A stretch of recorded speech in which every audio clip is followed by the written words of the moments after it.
योग दर्शन की 296वीं कक्षा है। तो योग दर्शन का तृतीय पाद विभूति पाद चल रहा है। इसमें हमने पिछली कक्षा में 14वें सूत्र को पूरा किया है। 14वां सूत्र धर्मी के स्वरूप को लेकर है, जिसमें हमने शांत, उदित और अव्यपदेशीय धर्मों में कैसे धर्मी अनुपाती रहता है, इसको लेकर के कुछ चर्चाएं देखी थी। पूरा हो गया था ये। तो यदि पिछले पाठ में से यानी इस पिछले सूत्र में से किसी को कोई बात समझ में ना आई हो तो आप अपना हाथ खड़ा करके प्रश्न पूछ सकते हैं। जी बताइए।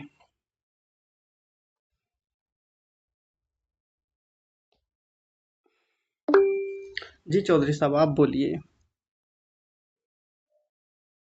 जी आचार्य जी सादर नमस्ते। नमस्ते जी। आचार्य जी एक तो मेरा वही वाला शब्द था जो सैटरडे वाली कक्षा में था, वो वह वही तो मतलब इसका अर्थ जो है क्या निकल रहा है। हाँ जी। और इसी के साथ क्योंकि ये वह वही तो जो है ये समंतर समनंतर और आगे अनंतर, जो ये दूसरे अनुच्छेद में दो शब्द आए जी। लक्षणस्य समनंतर और फिर आगे किम अर्थम अतितस्य अनंतर, इसी के लिए आए। हाँ जी। तो एक तो ये सम अनंतर, एक जगह तो आया सम अनंतर जी। और आगे आया अनंतर खाली जी। और इसका जो मतलब निकलता है वो लगभग एक ही है। हाँ जी। तो ये सम अनंतर और खाली अनंतर, इसमें दोनों में अर्थ में कुछ जी एक ही बात है दोनों की। जी जी। तो ये सम लगने से कोई अर्थ डिफरेंट तो नहीं होगा?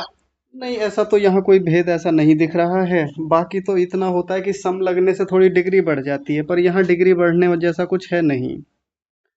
तो समान ही अर्थ है दोनों जगह। तो इसका आचार्य जी क्या अर्थ लेंगे इसका फिर अपनी हमारी जो एक सामान्य बोलचाल वाली भाषा? हाँ जी, समानांतर का अर्थ लेंगे जो समीप वाला है, एकदम निकट वाला है, और वो पीछे का भी हो सकता है, आगे का भी हो सकता है। तो पीछे की जितनी पंक्तियां आई उनमें तो समानांतर का मतलब समीप आने वाला जो आगे है, पश्चात वाला है, जो बाद में आएगा अब आगे। लेकिन इस अंतिम पंक्ति में यहाँ समानांतर शब्द का मतलब लेंगे पूर्ववर्ती, समीप पूर्ववर्ती, जो एकदम पहले वाला था। क्योंकि वर्तमान का समानांतर अनागत होता है, पूर्ववर्ती अनागत एकदम इससे पहले आता है। बस ये थोड़ा सा भेद यहाँ रखेंगे।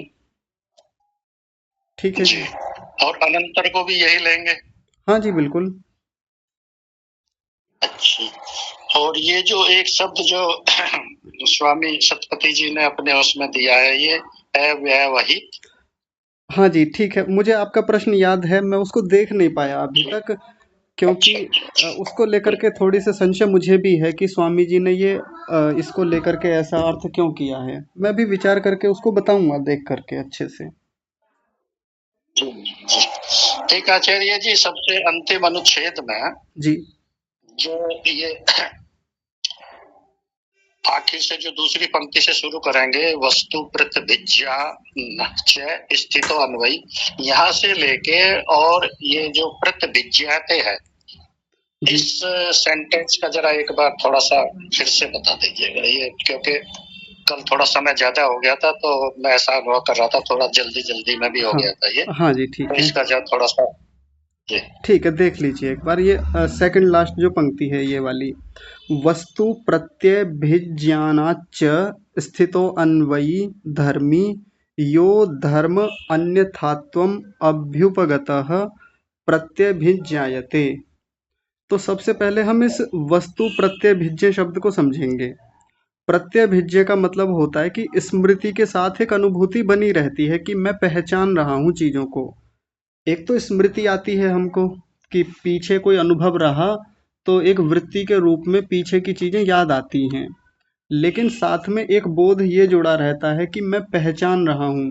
किसी व्यक्ति को मैंने देखा था 1 महीने पहले, 2 महीने पहले, तो अब उसकी स्मृतियां आ रही हैं कि ये वही व्यक्ति है, लेकिन साथ में एक बोध ये रहता है कि हाँ मैं पहचान पा रहा हूँ।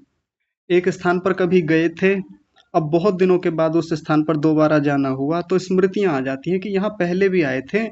और साथ में जो ये अनुभूति जुड़ती है कि हाँ, इस वस्तु को, इस घर को, इस व्यक्ति को मैं जानता तो हूँ, पहचान पा रहा हूँ मैं। तो इसको बोलते हैं प्रत्यभिज्ञ। प्रत्यय में ही, प्रत्यय शब्द का मतलब वही ज्ञानात्मक स्थिति होती है, बोधात्मक स्थिति होती है। और भिज्य का मतलब वो भी जानने से संबंधित ही है। तो वस्तु प्रत्यभिज्ञानात् च स्थितो अन्वयी, कि जिस समय ये वस्तु प्रत्यभिज्ञ हो रहा होता है, जब पहचान हो रही होती है वस्तु की, तो उस समय स्थितो अन्वयी धर्मी, तो वहां धर्मी अन्वयी होता है, स्थित रहता है। धर्मी उपस्थित रहेगा तभी वो पहचान होगी। क्योंकि ऊपर से जो हमारा प्रसंग चला आ रहा था कि यदि कोई कहे कि धर्मी नहीं होता, केवल धर्म होते हैं, तो उस बात का खंडन करने के लिए अंत में निष्कर्ष के रूप में बात रखी कि पहचान पा रहा है कोई व्यक्ति, तो वो कौन हो सकता है? वो आत्मा है। वो वस्तु प्रत्यभिज्ञ ही इस बात को सिद्ध कर रहा है कि कोई आत्मा नाम का धर्मी भीतर है जो पहचान कर रहा है। अगर वो धर्मी ही ना होता, केवल धर्म धर्म होते, तो ये पहचानता कौन? ये जो स्मृति जिसको आ रही है, ये प्रत्यभिज्ञ जो पहचान पा रहा है, ये कोई धर्मी तो है। और उसी को कहा स्थितो अन्वयी धर्मी। वो धर्मी भीतर अवस्थित है, साथ में स्थित है धर्मी, इन धर्मों के साथ में। और आगे फिर इसी बात को आगे कहा, यो धर्मा धर्म अन्यथात्वम अभ्युपगतः प्रत्यभिज्ञ जायते। धर्म अन्यथात्वम, धर्म के बदलने पर भी, बार बार धर्म बदलते रहते हैं, उनके बदलने पर भी अभ्युपगतः, अभ्युपगतः का मतलब प्राप्त होने पर, प्रत्यभिज्ञ जायते, ये पहचान तो तब भी बनी रहती है। ये पहचानना तो तब भी चलता रहता है। कितने भी धर्म बदलते रहें, भीतर से व्यक्ति अच्छे कर्म करे, बुरे कर्म करे, कुछ भी सोचे, भीतर से कितने भी धर्म बदले, धर्मी तो वही रहता है। किस बात से पता चलता है? प्रत्यभिज्ञ जायते, क्योंकि ये पहचानना, धर्मी के द्वारा पहचाना जाना, ये तो चलता ही रहता है। ये इस पंक्ति का तात्पर्य है जी। समझ पा रहे हैं? जी आचार्य जी। ठीक है। ठीक, आचार्य जी, मैं कल भी आपको कक्षा के बाद में फोन किया था 5 बजे के करीब। हाँ जी, अनुकूलता नहीं हुई थी। जी जी जी। तो कुछ ऐसी चीजें हैं जो मैं आपको फिर फोन पे ही डिस्कस करूंगा, तो अगर संभव होगा तो जरा फोन उठा लीजिए। जी जी, ठीक है, बात कर लेंगे। क्योंकि ये स्वामी विश्वम जी ने जो किया था इसका, जी, उनके हिसाब से जरा थोड़ा सा अलग चर्चा है, तो वो मैं आपसे फिर कर लूंगा। अच्छा जी, ठीक है, आप कीजिएगा। उन्होंने इसको दोष और एक क्षणिकवाद और एक विज्ञानवाद के रूप में कुछ थोड़ा सा बताया था, तो वो पूरी तरह से समझ भी नहीं आया। तो जब आपसे चर्चा करेंगे तो हो सकता है कि वो समझ में आ जाएगा। अच्छा जी, ठीक है, आप रख लीजिएगा। जी, धन्यवाद जी। विनीता माता जी, आप बताइए। आचार्य जी प्रणाम। प्रणाम जी। आचार्य जी, ये स्थावर का जंगम में परिवर्तन है, ये धर्म परिणाम है? स्थावरों का जंगमों में? जी।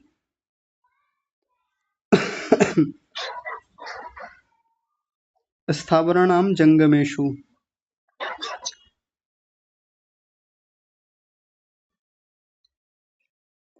जल भूमयोः पारिणामिकम। हाँ, कह सकते हैं इसमें कि धर्म परिणाम है ये। स्थावरों का जंगमों में जो परिवर्तन होता है, परिणाम यानी बदलना होता है, ये धर्म परिणाम है, कह सकते हैं बिल्कुल। जी जी जी, थैंक यू आचार्य जी। जी, और बताइए। चलिए, आदित्य आर्य जी, आप कुछ कह रहे हैं? नमस्ते आचार्य जी। नमस्ते जी। आचार्य जी, ये स्थितो अन्वयी जो लिखा है, अवग्रह को आप आ बोल रहे हो, तो बहुत लोग मना करते हैं बोलने के लिए आ का उच्चारण। अच्छा जी। हाँ जी, आप फिर एक आपने हाँ, आप जी एक बार आचार्य राष्ट्रीय प्रार्थना पढ़िएगा, उसमें भी आता है, और उसके बाद में इकार आता है। जी आचार्य जी। ये अगली कक्षा में मैं समझा दूंगा आपको, थोड़ा निकाल के दिखाना पड़ेगा। वो तो आप, होता तो आकार ही है, आकार का लोप होता है कई जगह, वहां पर अन्य स्वरों का भी लोप होता है, लेकिन यहाँ उच्चारण नहीं करेंगे इसका। जी संधि आचार्य जी। विच्छेद करेंगे तो सो अन्वयी ऐसा बोलेंगे, लेकिन अभी जी जब सीधा उच्चारण होता है, एक श्रुति में उच्चारण होता है, तो सोन व्ययी क्षमा कीजिए, सोन वयी ऐसा ही बोलेंगे। जी आचार्य जी। हाँ जी। आचार्य जी एक बार समय हो तो समझा दिए, समझा देना जी। हाँ जी, समझा देंगे, बिल्कुल ठीक है। बता जी। जी, और कोई कुछ कह रहे हैं तो बताइए, किसी का प्रश्न हो तो पिछले पाठ में से। चलिए, नहीं है तो फिर आगे बढ़ते हैं। जी बड़े भैया, आप बताइए। नमस्ते सर जी। नमस्ते जी। जी प्रश्न तो नहीं है, लेकिन शनिवार की कक्षा जब चल रही थी तो उससे एक विचार आया था, वही विचार साझा करना चाह रहा था मैं। हाँ जी, बताइए। उसमें जो आया था कि अतीत के बाद वर्तमान नहीं आता, तो इससे मैं सोच रहा था कि बहुत सारे जो अंधविश्वास है उनका भी खंडन हो जाता है इस व्यास भाष्य से। कैसे? जैसे हमारे यहाँ पर भी कुछ अंधविश्वास चलते हैं भूत प्रेत आदि के विषय में, कि उन पर आत्माएं आती हैं या हवाएं आती है, इस तरीके से जो आदमी एक बार शरीर छोड़ गया तो इस सिद्धांत से वो भी पुष्ट हो जाएगा कि वो शरीर या वो आत्मा इस दोबारा किसी के शरीर में प्रवेश नहीं करेगी। तो एक तो ये भी अंधविश्वास का खंडन होता है, और एक इस्लाम में भी जो वो कहते हैं कि प्रलय के बाद में जब वो दोबारा से मुर्दे खड़े हो जाएंगी और जमीन को लपेटा जाएगा, इस तरीके से उनकी एक मान्यता चलती है, तो उसका भी खंडन इस व्यास भाष्य से मुझे लगता है कि हो जाता है कि अतीत के बाद में जो एक बार चीजें गुजर गई वो वर्तमान में आएंगी नहीं। हाँ तो जी। यदि इसमें आपको सही लग रहा है तो बताइए। हाँ ठीक है, पर उसमें वो लोग भी एक ये तर्क रख सकते हैं जो यहाँ रखा था हमने, कि यहाँ बात रखी थी कि अतीत के बाद वर्तमान का जो है वो नहीं होता है, अतीत के बाद वर्तमान नहीं आता है। तो साथ में क्या बात बोली थी कि जो बीत गया, जो चला गया, वो तो समाप्त हो गया, लेकिन लौट करके जो आता है नया आता है, वैसा का वैसा ही। तो वो लोग तो ये बात भी कह सकते हैं कि जो वो कयामत के बाद में मुर्दे उखाड़े जाएंगे, तो वो ना हो करके नए बनाए नए बनाए जाएंगे। हाँ, अगर वो ही उखाड़े जाएंगे और वो ही फिर से मनुष्य बन जाएंगे, वहीं से फिर से ये संसार शुरू हो जाएगा, तो उनकी बात भी गलत है, खंडन होता है बिल्कुल उनका। लेकिन वो यदि हमारी इस बात को पकड़ लें और वो भी इसी सिद्धांत को हथिया लें यहाँ से, कि वो जो मुर्दे उखाड़े जाएंगे वो नए वाले उखड़ेंगे, नए सिरे से बन करके आएंगे, पहले वाले तो मर गए, वो तो गल जाएंगे भीतर, वो तो समाप्त हो जाएंगे। लेकिन खुदा जो एक नई कयामत के बाद में नई दुनिया बनाएगा, तो वो नए सिरे से बनाएगा, नई चीजें बनेंगी, होंगी पहले जैसी ही, पूर्व के जैसी ही, लेकिन नई बनाएगा, जैसे ईश्वर करता है। यथा पूर्वम कल्पयत, जैसे पहला संसार बनाया था वैसा ही बनाएगा। प्रलय में तो सब चीजों को नष्ट कर दिया, और नष्ट होती ही हैं, सब चीजें समाप्त हो ही जाती हैं, अपने मूल रूप में चली जाती हैं, लेकिन फिर से जो आती हैं वो नए सिरे से बन करके आती हैं, नई। ठीक है, उस तरीके से तो खंडन हो जाएगा। बाकी उनके पास भी यदि वो ऐसा पकड़ लें तो फिर वो भी इस प्रकार से कथन कर सकते हैं। ठीक है जी। जी ठीक है, धन्यवाद। चलिए आगे बढ़ते हैं। अभी देखिए, एक चर्चा और बची हुई है परिणामों को लेकर के, फिर उसके बाद में विभूतियों की बात शुरू हो जाएगी कि अब इतना कुछ जानने के बाद में हमको क्या विभूतियां होती हैं, चमत्कार क्या आते हैं जीवन में, कुछ विशेष अनुभूतियां क्या हो पाती हैं। बस एक छोटी सी चर्चा और बची हुई है 15वें सूत्र में। तो ये 15वें सूत्र में क्या बात है उसको ध्यान से देखेंगे। और इस 15वें सूत्र में कुछ ऐसी चर्चाएं आएंगी, पहले तो आपको ये लगेगा कि पिछले 2 सूत्रों की बातों को रिपीट कर रहे हैं, कई सारी बातें फिर से आएंगी। 13वें और 14वें सूत्र में जो बातें कही गई थी वो दोहराई जाएंगी, लेकिन अंत तक आते आते कुछ ऐसी चर्चाएं आएंगी जो प्रथम पाद में मैंने कही थी, और मैंने उस समय ये बोला था कि इनको आगे देखेंगे तीसरे पाद में। आप याद कीजिएगा, अब वो चर्चाएं आज और कल में सामने आएंगी। चित्त के धर्मों के विषय में बात चलेगी कि चित्त के धर्म 2 प्रकार के होते हैं, वो कैसे होते हैं। तो देखिए, अभी जो चर्चा यहाँ शुरू हो रही है सूत्र के माध्यम से, पहले उसको देख लीजिए। अभी तक जो हमने तीनों परिणामों को देखा, धर्म परिणाम, लक्षण परिणाम और अवस्था परिणाम, ये 3 परिणाम हो रहे थे। तो अब इनका कारण क्या है, इनका कारण बताया जा रहा है कि ये धर्म परिणाम होते क्यों हैं, आखिरकार वो ऐसी चीज क्या है कि जिसके कारण से वो धर्मी में परिणाम हो रहा है। तो उसका हेतु बताया जा रहा है, कारण बताया जा रहा है। सूत्र है, क्रमान्यत्वम परिणाम अन्यत्वे हेतुः। परिणाम अन्यत्वे ये जो परिणाम हैं इनके अन्यत्व में, इनमें भिन्नता में, क्योंकि संसार में जितने भी परिणाम हम देख रहे हैं अलग अलग चीजें बन रही हैं, कितनी कितनी सारी चीजें बन जाती हैं एक ही धर्मी से। एक धर्मी में परिवर्तन आता है और कितनी चीजें बन रही हैं। हम अलग अलग प्रकार के फूल देखते हैं, अलग अलग प्रकार के फल देख रहे हैं, उनमें अलग रस हैं, गंध सब में अलग हैं, शब्द अलग अलग हैं। तो इन सब के पीछे का हेतु क्या है, कारण क्या है? तो उसका एक कारण बताया, क्रमान्यत्वम, क्रमों की भिन्नता। अन्यत्व का मतलब होता है भिन्नता। ये परिणामों में जो भिन्नता दिखती है ना हमको, इन संसार में जितने बदलाव दिखते हैं इनके पीछे का एक हेतु है, एक कारण है, वो है क्रमों की भिन्नता। परमात्मा क्रमों में भिन्नता करता है, क्रमों में बदलाव करता है, और उन क्रमों में बदलाव होने से इन संसार के ये जितने भी परिणाम दिख रहे हैं इनमें बदलाव देखा जाता है। तो ये सैद्धांतिक बात हो गई, और बात समझ में नहीं आई होगी सिद्धांत से। क्यों नहीं समझ में आई? क्योंकि उदाहरण नहीं रखा गया। उदाहरण रखेंगे तो बात समझ में आएगी। उदाहरण व्यास जी रखेंगे। देखिए व्यास भाष्य, एकस्य धर्मिण एक एव परिणाम इति। एक ही परिणाम होता है। पहले इस पंक्ति को देखिए, एक एव परिणाम। जब हम 13वां सूत्र पढ़ रहे थे तो उसमें एक पंक्ति आई थी, जबकि 2 बार वो चर्चा आई थी कि वास्तव में तो एक ही परिणाम होता है। आई थी ना ये चर्चा पीछे, आप याद कीजिए।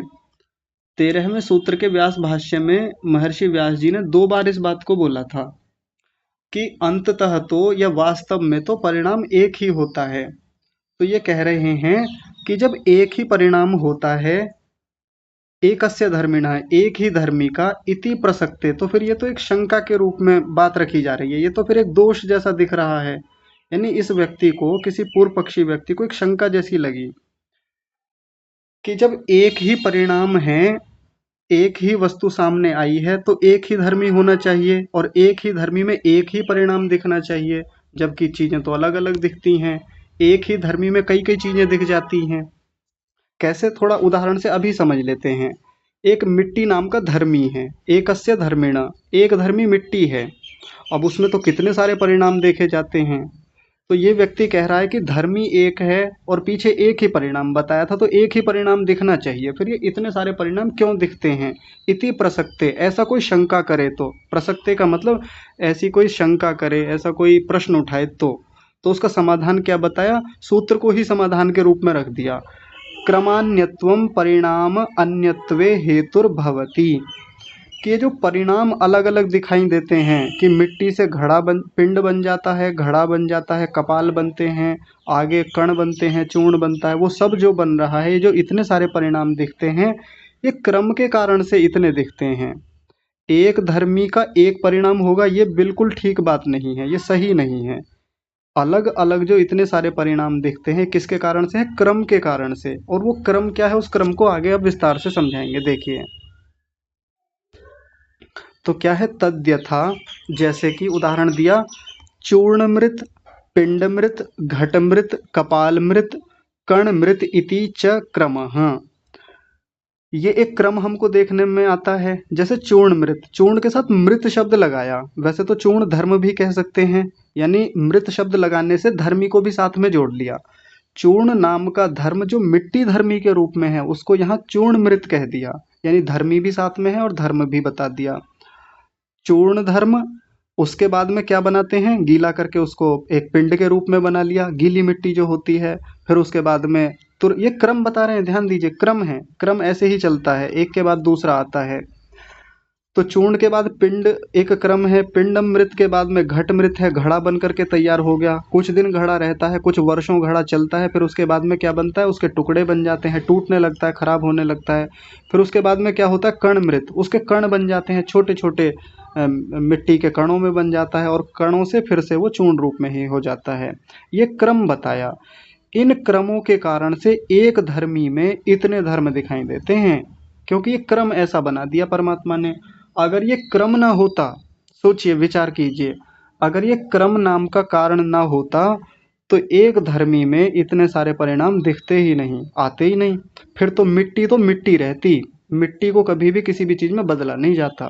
ये सब कुछ जो हो रहा है इस दुनिया में, एक ही धर्मी में इतने सारे धर्म बदलते देखे जाते हैं, तो उसका कारण है क्रम बदल रहा है। किसका क्रम बदल रहा है? तो एक उदाहरण और देखिए, ध्यान से समझेंगे। एक छोटा सा बालक है जिसका अभी अभी जन्म हुआ है, धीरे धीरे बड़ा हो रहा है, किशोरावस्था में गया, युवावस्था में गया और फिर वृद्धावस्था में गया। ये व्यक्ति तो एक ही है, धर्मी तो एक ही है, धर्मी धर्मों में अनुगत रहता है, हम पीछे पढ़ के आए हैं। तो एक धर्मी में जो इतने भिन्न भिन्न परिणाम दिख रहे हैं, परिणाम अन्यत्वे, ये जो सूत्र में दिया गया कि धर्मी एक है यानी मनुष्य एक ही है, लेकिन धर्म बदल रहे हैं, कभी बालक, कभी किशोर, कभी युवा और कभी वृद्ध। ये किस कारण से है? क्रम के कारण से, क्योंकि क्रम में परिवर्तन किया। और कौन से क्रमों में परिवर्तन है, ध्यान दीजिए। तो उसके जो शरीर के मूल घटक हैं उन क्रमों में परिवर्तन हुआ। मूल घटकों में परिवर्तन कैसे हुआ? जैसे कोशिकाएं हैं, कोशिकाओं में परिवर्तन आता है, मांसपेशियों में परिवर्तन आता है, रक्त में, धातुओं में, इनके क्रमों में परिवर्तन आता है।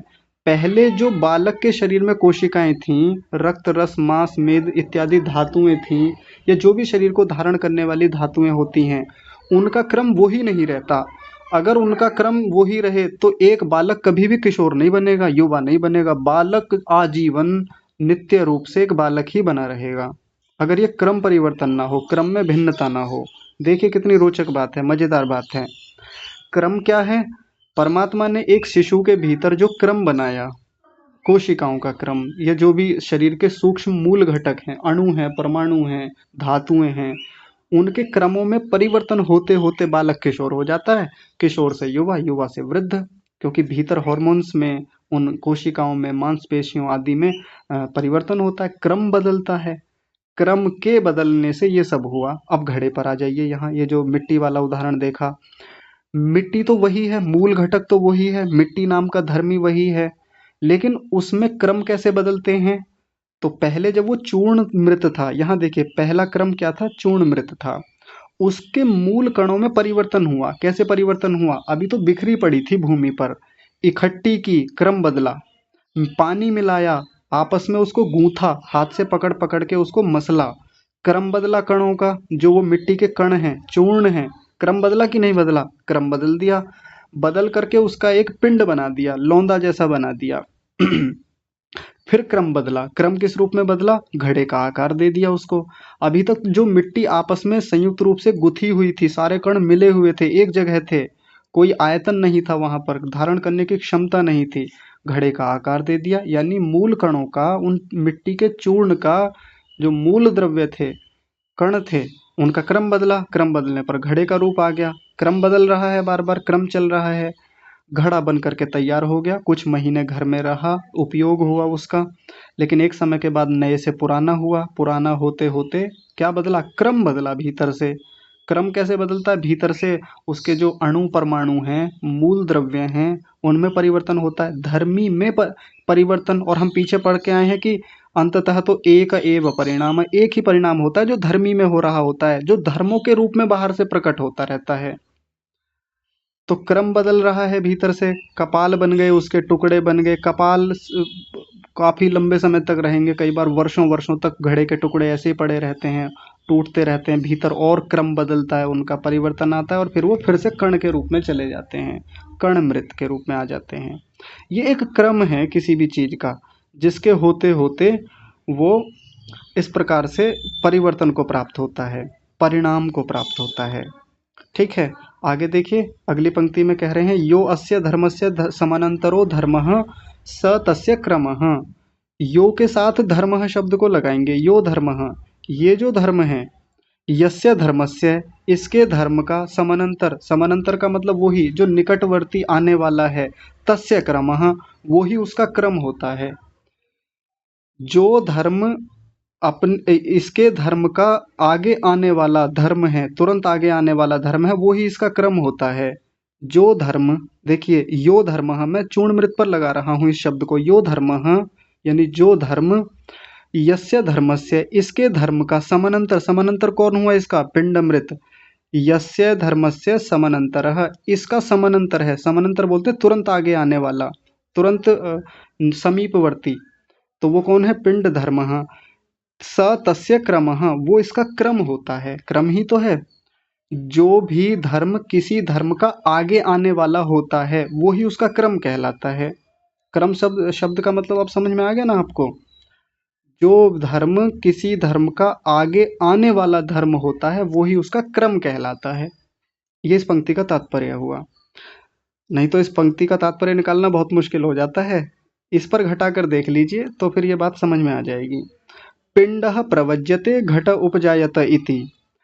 पिंड धर्म प्रवज्यते नष्ट हो रहा होता है, जा रहा होता है। घट धर्म उपजायत उपजायत घट आ रहा होता है, उत्पन्न हो रहा होता है। ये तो हम पीछे भी देख करके आए हैं कि जब ये पिंड हमारे हाथ में है, गीली मिट्टी हमारे हाथ में है और उसका घड़ा बना रहे हैं, क्रम बता रहे हैं, क्रम कैसे चलता है ये ध्यान रखें। क्रम शब्द को ध्यान रखेंगे तो उसमें भी सबसे पहले धर्म परिणाम क्रम को बता रहे हैं। धर्म परिणाम हम पीछे पढ़ के आए हैं, देखिए पहले ही समझा दिया था इसलिए। लेकिन अब धर्म परिणाम में भी क्रम कैसे काम करता है ये पहला क्रम बताया।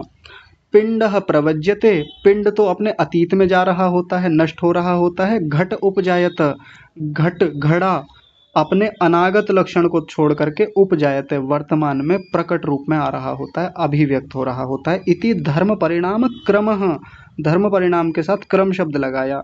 यही तो क्रम होता है। क्रम क्या होता है? एक धर्म जा रहा होता है, दूसरा धर्म आ रहा होता है, यही वास्तव में क्रम है। और इसी क्रम के होने से संसार में चीजों में परिवर्तन देखा जाता है और यही वास्तव में मूल कारण है। इसी को हेतु बताया, कारण बताया। ठीक है जी, आगे देख लीजिए। तो धर्म परिणाम क्रम बता दिया। अब बताएंगे लक्षण परिणाम क्रमो, यानी लक्षण परिणाम क्रम।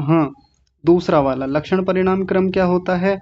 घटस्य अनागत भावात वर्तमान भावः क्रमः। घट का अनागत भाव से वर्तमान भाव में आ जाना। घड़ा अभी कहाँ था?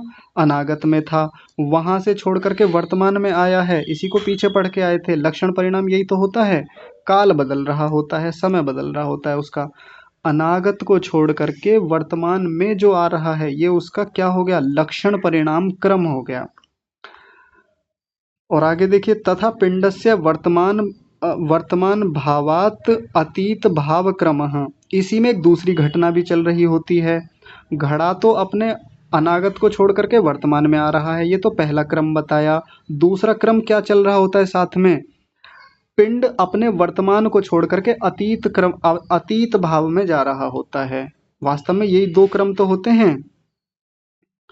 जब पीछे ये चर्चा चल रही थी, चौधरी साहब भी पूछ रहे थे, भैया भी पूछ रहे थे कि तीनों को कैसे घटा करके देखेंगे, और मैंने कहा था तीनों को घटाएंगे ही नहीं, क्रम तो वास्तव में दो ही हैं।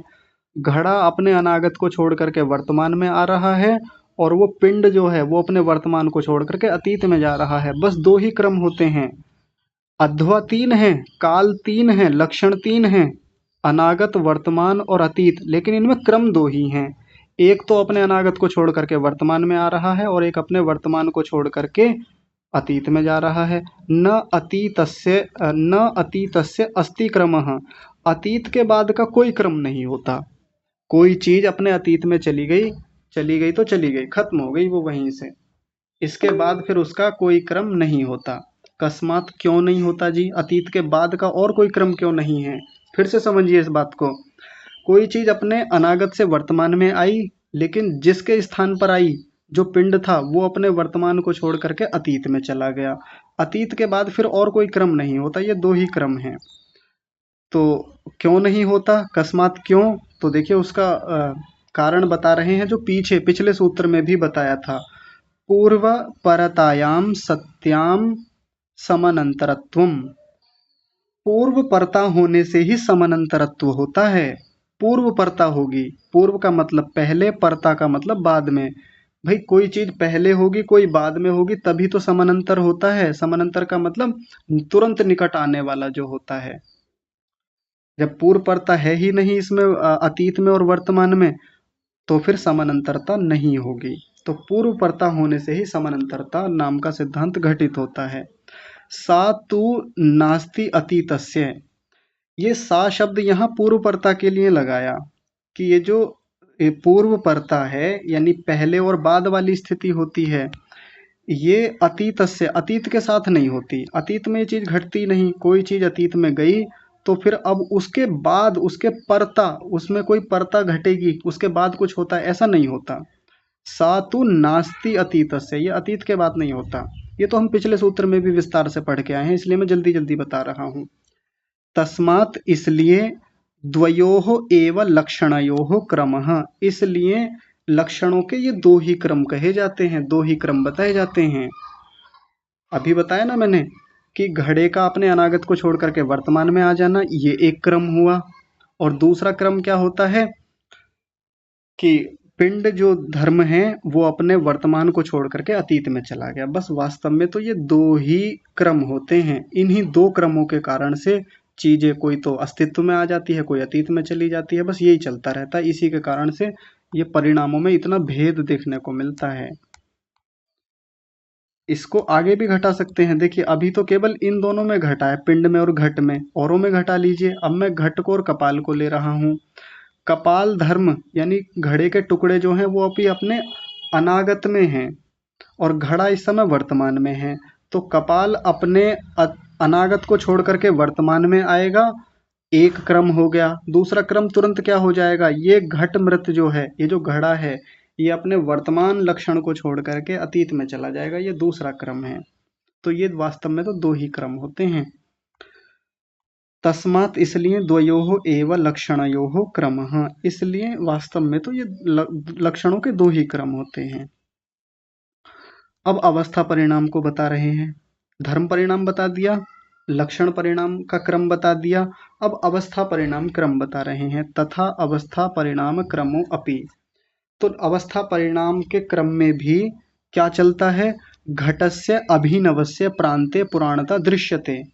हम पीछे पढ़ के आए थे अवस्था परिणाम में क्या हो रहा होता है, जो चीज अपने वर्तमान अध्वा में है उसमें उसका वो धर्म पुष्ट हो रहा होता है, मजबूत हो रहा होता है। जैसे निरोध के संस्कार यदि वर्तमान में है, वर्तमान लक्षण में है, तो वो क्या हो रहे होते हैं, पुष्ट, बलवान हो रहे होते हैं। और जो धर्म पीछे चला गया वो कमजोर होता रहता है। तो वैसे ही घड़े में घटा करके बता रहे हैं इस अवस्था परिणाम क्रम को। कैसे, घटस्य अभिनवस्य, घड़ा जो अभी अभिनव है, अभिनव का मतलब नया है, तो उस नए घड़े का प्रांते, प्रांते यानी जब वो अंतिम स्थिति आती है, यानी नए से अब पुराना हो रहा है। वैसे तो प्रांत का मतलब बिल्कुल अंतिम हिस्सा होता है, अंतिम छोर होता है कि कोई चीज अब बस लास्ट हो गया उसका, अब इसके आगे कुछ है ही नहीं। घड़ा जब बिल्कुल पूरा अंतिम स्टेज पे होता है। तो घटस्य अभिनवस्य प्रांते पुराणता दृश्यते, कि घड़े अभिनव नए घड़े की प्रांते अंतिम स्थिति में पुराणता देखे जाने से देखी जाती है। घड़ा भी अपने नएपन से पुरानेपन में आ रहा होता है, और ये जो घड़े का नए से पुराना होना है, ये उसका अवस्था परिणाम क्रम कहलाता है। और देखिए ये कैसे होता है, सा च क्षण परंपरा अनुपातिना क्रमेण व्यंज्यमाना पराम व्यक्तिम आपद्यत इति। सा च क्षण परंपरा अनुपातिना, पहले इसको समझेंगे। ये सा शब्द किसके लिए लगाया,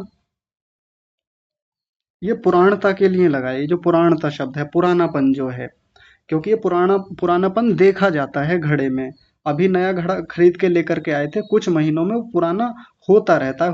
और वो होता कैसे है, अंदर क्या चीज चल रही होती है, तो उसको बता रहे हैं। सा च, वो जो पुरानापन है, वो जो पुराणता है, क्षण परंपरा अनुपातिना, क्षण क्षण में, एक एक छोटे छोटे सेकंड में, परंपरा में, वो एक परंपरा चलती है कि हर सेकंड में उसके भीतर परंपरा से एक पुरानापन आ रहा है। अनुपातिना, उसका अनुसरण करती रहती है।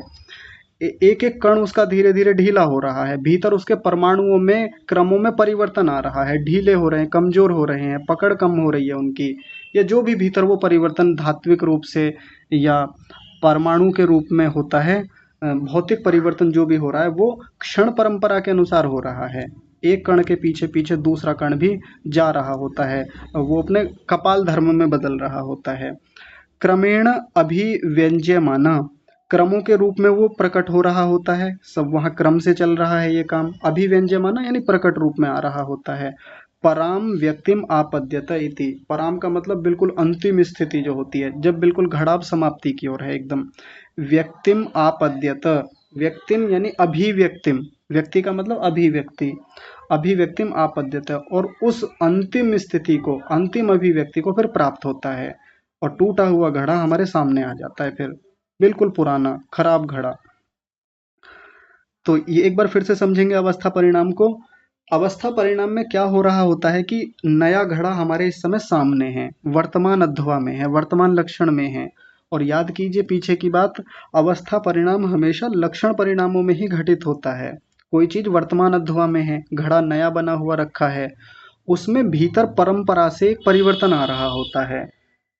एक के पीछे एक कण, एक के पीछे एक कण जो अभी तक जुड़े हुए थे, अब धीरे धीरे समाप्ति की ओर जा रहे होते हैं। जैसे आप आम को देखिए, इन दिनों में आम चल रहे हैं, तो यदि हमारे घर में कोई आम रखा हुआ है और सही आम है, एकदम स्वस्थ है, अच्छा आम है, और उसके पड़ोस में, उसके बराबर में कोई खराब आम ला करके रख दें, तो वो धीरे धीरे उसके जो कीटाणु हैं या जो उसको खराब करने वाले तत्व हैं, वो उसमें आकर के प्रवेश कर गए। एक सिरे पर प्रवेश किया, लेकिन क्रम से, परंपरा से धीरे धीरे आगे आगे वो उसको विघटित करते चले जाते हैं। और एक समय ऐसा आता है, बिल्कुल प्रांत भूमि ऐसी आती है, परम स्थिति ऐसी आती है, जब पूरे आम को सड़ा देते हैं पूरा। वो परम अभिव्यक्तिम आपद्यता, वो बिल्कुल एकदम अंतिम अभिव्यक्ति होती है आम के खराब होने की, कि अब आम में कुछ बचा ही नहीं। हम काफी लंबे समय के बाद, 15-20 दिन के बाद देखें या 1 महीने के बाद देखें कि जो अच्छा आम अभी तक रखा हुआ था, वो एक समय के बाद बस गुठलियां पड़ी हुई हैं वहां पे, आम बचा ही नहीं कुछ। ये कैसे होता है? ये इसी को अवस्था परिणाम क्रम कहा जाता है। यानी उस अवस्था परिणाम में भी क्रम बना हुआ है, परंपरा वाला एक क्रम है, जिसके कारण से ये अभिव्यक्ति हो रही होती है, ये हमको परिवर्तन दिख रहा है, ये परिणाम दिख रहा होता है। तो 3 परिणामों को के क्रम को इस तरीके से यहाँ समझाया। और देखिए आगे क्या कह रहे हैं अंतिम पंक्ति में, धर्म लक्षणाभ्याम च विशिष्टो अयम तृतीय परिणाम इति। धर्म लक्षण और अवस्था, क्षमा कीजिए, धर्म और लक्षण से विशिष्ट यह तृतीय परिणाम होता है। ये जो तीसरा वाला अवस्था परिणाम बताया, ये धर्म परिणाम और लक्षण परिणाम से भिन्न होता है।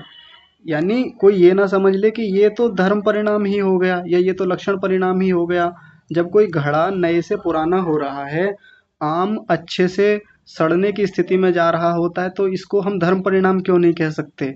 हम इसको लक्षण परिणाम क्यों नहीं कह सकते? नहीं, उनसे भिन्न होता है ये चीजें वहां नहीं हो रही होती। वहां धर्म का बदलना एक अलग तरीके से काम करता है, लक्षणों में अध्वा बदले जा रहे होते हैं, और यहाँ अवस्था परिणाम में चीजें नए से पुरानी हो रही होती हैं, और कोई चीज पुष्ट हो रही है, कोई बलवान हो रही है, कोई कमजोर हो रही है। यहाँ अवस्था परिणाम इन सब से विशिष्ट है, भिन्न है। विशिष्ट का मतलब होता है भिन्न, एकदम अलग है, और ये तृतीय परिणाम कहा जाता है, तीसरा परिणाम है। पहला धर्म परिणाम, दूसरा लक्षण परिणाम, और ये तृतीय, तीसरा अवस्था परिणाम, ये एकदम उनसे भिन्न है। वैसा ना समझ ले कोई इन्हें। तो इतनी बात बताने के बाद में अब एक और महत्वपूर्ण बात बता रहे हैं। अब तक हमने जितनी भी चर्चा की है, जब भी हम धर्म और धर्मी की बात कर रहे हैं, तो बातचीत करने में हम विकल्प वृत्ति का सहारा लेते हैं। विकल्प वृत्ति का मतलब क्या होता है? कोई बताएंगे विकल्प वृत्ति क्या है, जो हम प्रथम पाद में पढ़ के आए थे? कोई बताइए हाथ खड़ा करके।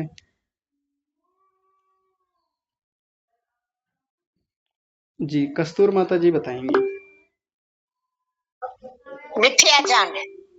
नहीं तो फिर विपर्य वृत्ति क्या होती है? शब्द अनुपाति ज्ञान वस्तु शून्य विकल्प वृत्ति। इसका मतलब क्या हुआ? शब्द, वहाँ शब्द नहीं है। नहीं, शब्द है, पर शब्द हाँ।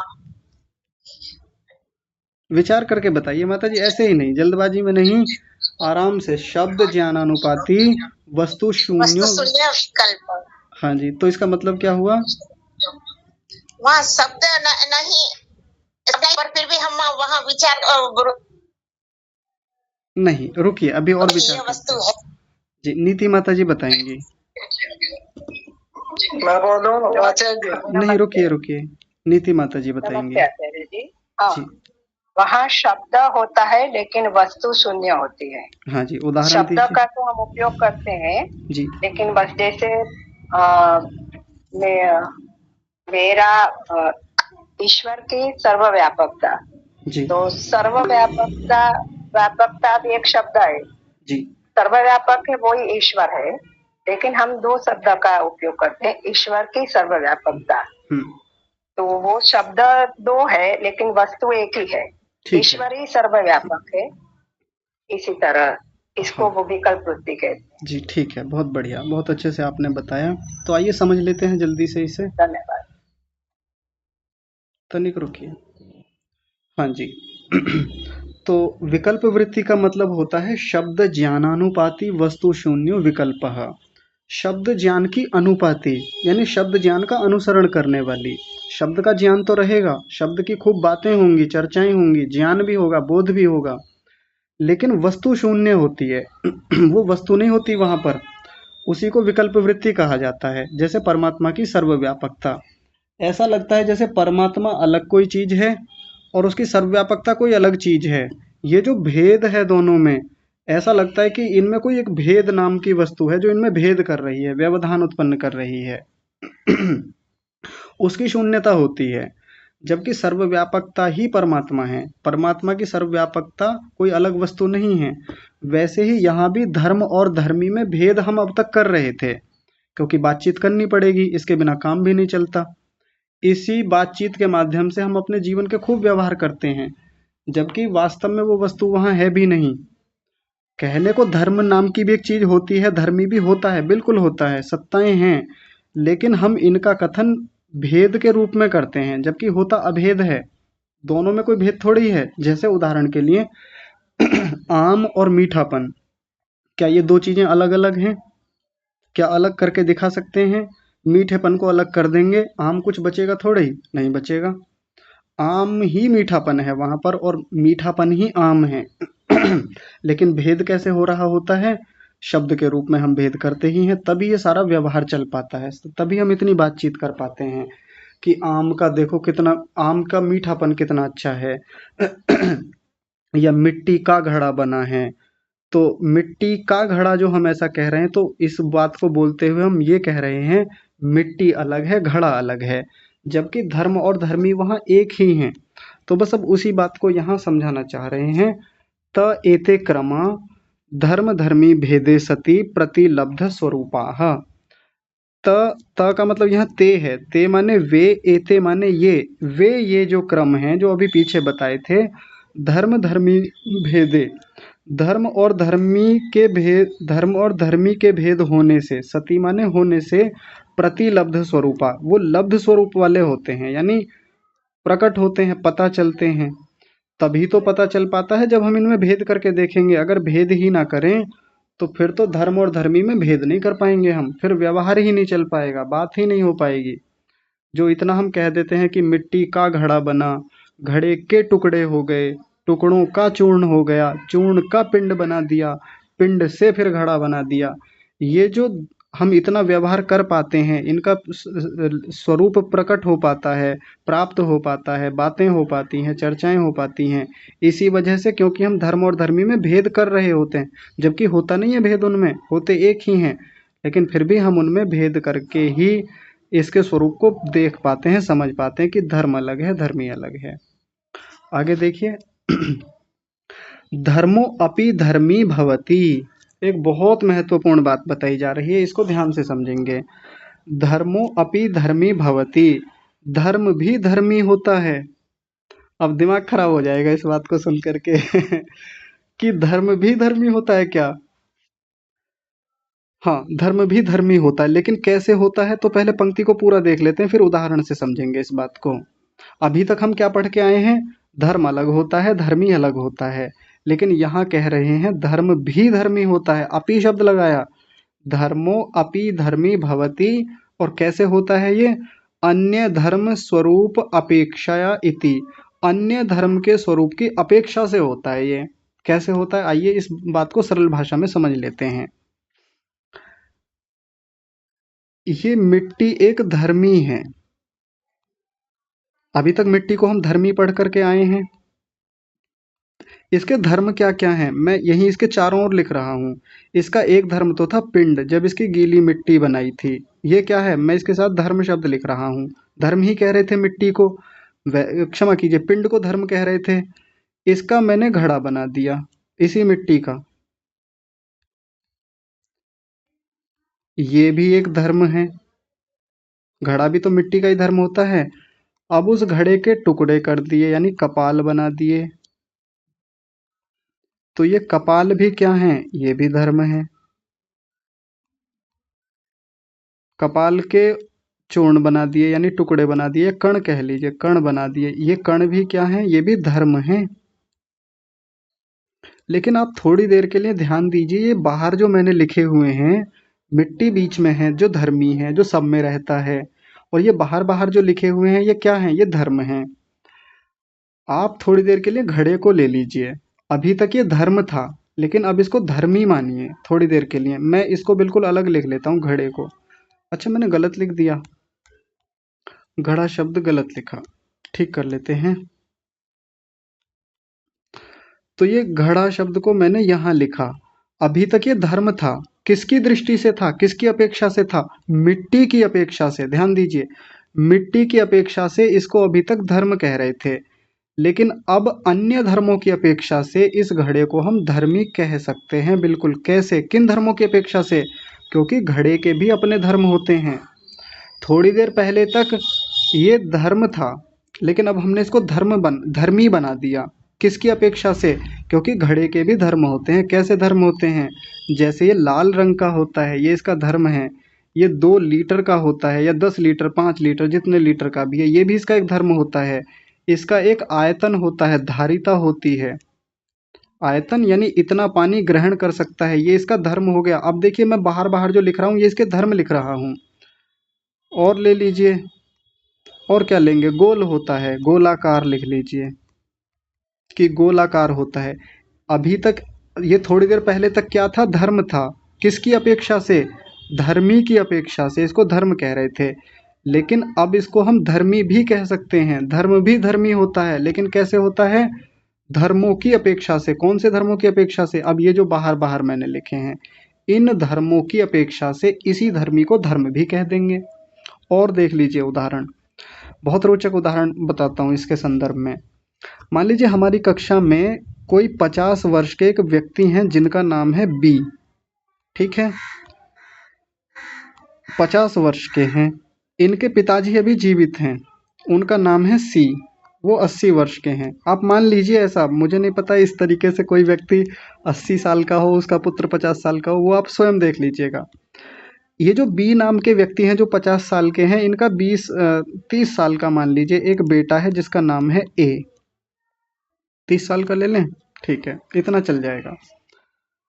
तो बी नाम के व्यक्ति हैं 50 साल के, इनका भी बेटा है ए जो कि 30 साल का है, और इन्हीं बी नाम के व्यक्ति के पिताजी अभी जीवित हैं जिनका नाम सी है जो 80 साल के हैं, है ना, आयु से पता चल जाएगा आपको। तो कोई कहे कि ये बी जो हैं, ये बी नाम के जो अंकल हैं, ये पुत्र हैं या पिता हैं, बताइए, ये पुत्र हैं या पिता हैं। एक उत्तर बता सकते हैं कि ये पुत्र हैं या पिता हैं, एक उत्तर हम नहीं बता सकते। कोई कहेगा जी ना ये पिता हैं, कोई कहेगा ना ये पुत्र हैं। तो ये पुत्र कैसे हैं, पुत्र हैं सी की अपेक्षा से। ध्यान रखिए, पुत्र किसकी अपेक्षा से हैं, अपने पिता की अपेक्षा से, सी की अपेक्षा से। और ये पिता किसकी अपेक्षा से हैं, अपने पुत्र ए की अपेक्षा से। ऐसे ही तो बोला जाता है। हम इस बी नाम के व्यक्ति को एक शब्द में नहीं कह सकते जी ये तो पिता, ये तो पुत्र हैं। मान लीजिए 50 साल के कोई सज्जन हमारे सामने खड़े हों और हम उन्हें कह दें जी देखो ये पुत्र खड़े हैं, और कोई अड़ जाए इस बात पे कि ये पुत्र कैसे हो गए, अरे ये तो पिता की आयु के हैं, ये तो किसी के पिता होने चाहिए। अरे किसी के तो पुत्र होंगे, इनके पुत्र हैं, इनके पिता हैं, किसी के अपेक्षा से ही तो कहा जाता है। अभी तक ये पुत्र थे, जब तक इनका विवाह नहीं हुआ था। ये सी इनके पिताजी थे और ये बी इनके पुत्र थे, है ना। अब तक ये क्या कहला रहे थे, अब तक हम इनको पुत्र कहे जा रहे थे कि देखो ये इनके बेटे हैं। सी नाम के जो सज्जन हैं इनके बेटे ये बी हैं, यही व्यवहार आज तक चलता रहा। विवाह हो गया, 1 वर्ष में इनका पुत्र हो गया ए, तो अब ये कहलाने लगे पिता। अभी तक पुत्र कहला रहे थे, किसकी अपेक्षा से, सी की अपेक्षा से, अपने माता पिता की अपेक्षा से। लेकिन जैसे ही इनके पुत्र या पुत्री हुए तो अब ये पिता बन गए हैं। तो वैसे ही अभी तक ये धर्म बने हुए थे, लेकिन पुत्र के आ जाने से ये धर्मी बन गए। क्यों बन गए धर्मी? एक ही अपेक्षा से, अपने पुत्र की अपेक्षा से, क्योंकि पुत्र इनका धर्म है। ये स्वयं धर्मी है, पुत्र इनका धर्म है। बात समझ में आ गई होगी इस चीज से। तो जो हमारी पंक्ति थी, धर्मो अपि धर्मी भवति, धर्म भी धर्मी होता है। कैसे? अन्य धर्म स्वरूपो अपेक्षाएति, अन्य धर्मों के स्वरूप की अपेक्षा से। तो अभी इसमें कुछ और महत्वपूर्ण बातें हैं जिन पर बहुत विस्तार से कल चर्चा करेंगे। बहुत सारी पुरानी बातें निकल के आएंगी, चित्त के स्वरूप को और विस्तार से हम देखेंगे कि मन में हमारे किस प्रकार से परिदृष्ट और अपरिदृष्ट धर्म काम करते हैं। आज तो समय बहुत हो गया है, कक्षा को यहीं विराम देंगे। जुड़ने के लिए सभी का हृदय से बहुत धन्यवाद। आज की कक्षा को यहीं विराम। आप सभी को सादर प्रणाम।